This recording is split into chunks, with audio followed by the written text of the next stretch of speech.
Yep, go. Alright, this is my game. It's called World and Mirror. Next slide, please.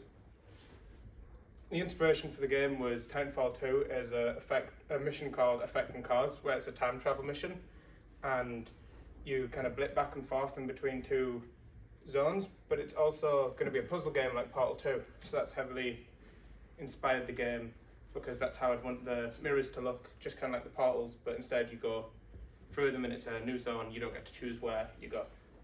Next slide, please. The overview of the game, it would be a narrative puzzle game, and you need to find your way out of a city while exploring the new world that you've found from going through the mirrors, and you have to make sure you take the right choice in where to go, because you can't go back after you've done it. Next slide, please. Key feature of this is obviously you solve puzzles, it's a puzzle game, and you use the mirrors to go to other worlds, and in these other worlds that have different puzzles to the original, but you'll still be kind of having the same main goal, and you need to figure out what actually happened, because from the start you've lost your memories, you need to find out what happened to put you in this position.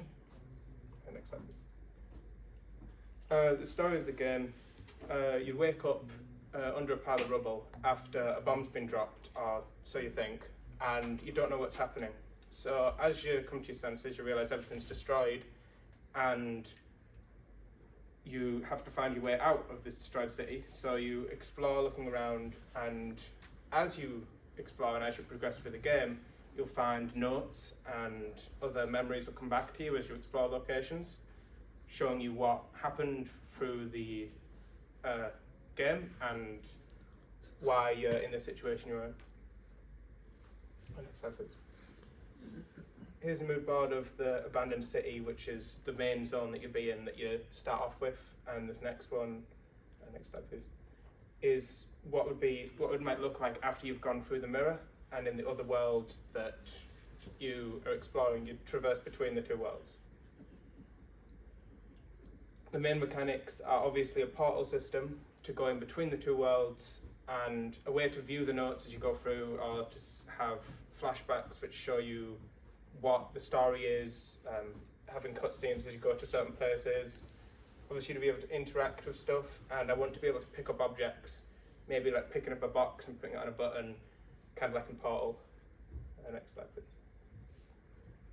For the schedule of this, during pre-production, you need the final pitch, the art bible, game design document, everything needs to be done to plan out the entire process.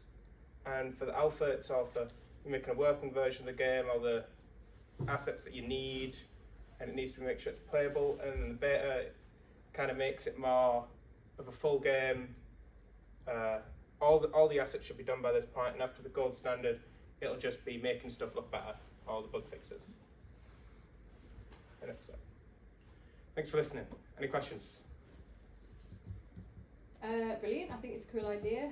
I like that you've got two very different environments for your worlds, obviously showing that the difference between them. Who is this game aimed at?